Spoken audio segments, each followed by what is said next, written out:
Hello everyone, आज के इस वीडियो में हम आपको माइटोकॉन्ड्रिया के बारे में बताएंगे। तो आपको जो स्ट्रक्चर दिखाई दे रहा है माइटोकॉन्ड्रिया का स्ट्रक्चर है, राइट। माइटोकॉन्ड्रिया को power house of the cell बोलते हैं बिकॉज माइटोकॉन्ड्रिया के अंदर सेलुलर रिस्पायरेशन चलता है जिसे क्रेब्स साइकिल बोलते हैं। ओके, उसी सेलुलर रिस्पायरेशन के थ्रू इसमें एटीपी का प्रोडक्शन होता है, पावर का प्रोडक्शन होता है, एनर्जी का प्रोडक्शन होता है एटीपी के रूप में, इसलिए इसे power house of the cell बोलते हैं, राइट। अब हम माइटोकॉन्ड्रिया के डिस्कवरी के बारे में बात करते हैं बच्चों।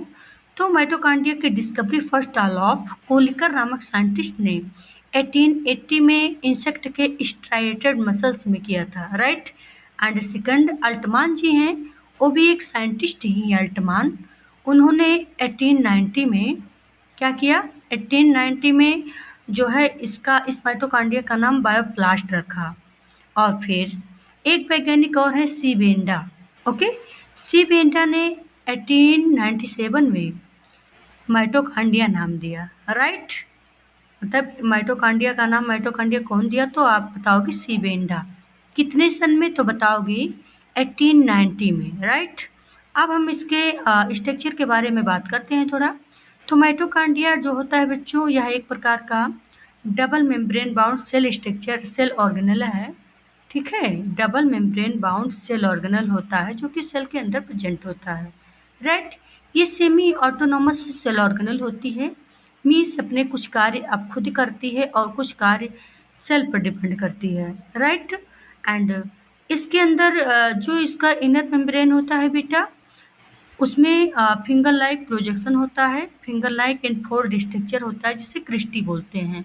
उस क्रिस्टी पर ऑक्सीसोम्स लगे होते हैं। ओके, ऑक्सीसोम्स के दो पार्ट होते हैं, F1 particle and F0 particle. Okay, F1 particle को एलिमेंट्री पार्टिकल भी बोलते हैं बच्चों।